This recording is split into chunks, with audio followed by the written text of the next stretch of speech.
بسم اللہ الرحمن الرحیم۔ السلام علیکم ورحمۃ اللہ وبرکاتہ۔ 4 ناپسندیدہ اشیاء۔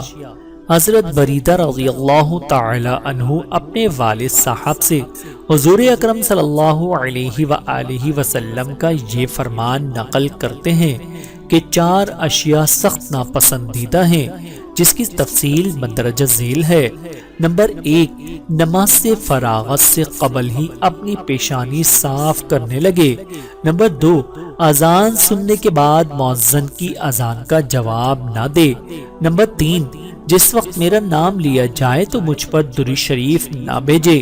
نمبر 4، کوئی شخص بلا ضرورت شرعی کھڑے کھڑے پیشاب کرے۔ بحوالہ تنبیہ الغافلین۔ قبر کے عذاب سے نجات کی 8 تدابیر۔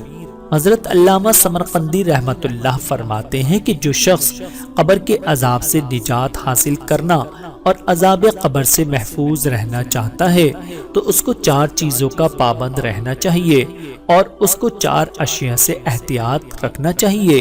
نمبر 1، نمازوں کا اہتمام و پابندی۔ نمبر 2، صدقہ کرنا۔ نمبر 3، تلاوت قرآن۔ نمبر 4، تسبیحات کی کثرت، کیونکہ یہ اشیاء قبر کو نورانی اور کشادہ کرتی ہیں۔ دوسری 4 اشیاء جن سے احتیاط کرنا چاہیے۔ نمبر 1، جھوٹ نہ بولے۔ نمبر 2، خیانت نہ کرے۔ نمبر 3، کسی کی قطعاً چغلی نہ کرے۔ نمبر 4، پیشاب کے قطرات سے خود کو بچائے۔ حضور کریم صلی اللہ علیہ وآلہ وسلم نے ارشاد فرمایا کہ تم لوگ پیشاب سے بہت زیادہ بچو کہ اکثر قبر کا عذاب اسی وجہ سے ہوتا ہے۔ اور حضور اکرم صلی اللہ علیہ وآلہ وسلم کا یہ ارشاد ہے کہ حق تعالی کو تم لوگوں کی جانب سے 4 اشیاء ناپسند ہیں۔ نمبر 1، نماز میں بیہودہ حرکت۔ نمبر 2، تلاوت قرآن میں لغو لا یعنی حرکات اور شور و غل۔ نمبر 3، روزہ رکھ کر گناہ اور بے حیائی کی باتیں۔ نمبر 4، قبرستان میں ہنسنا۔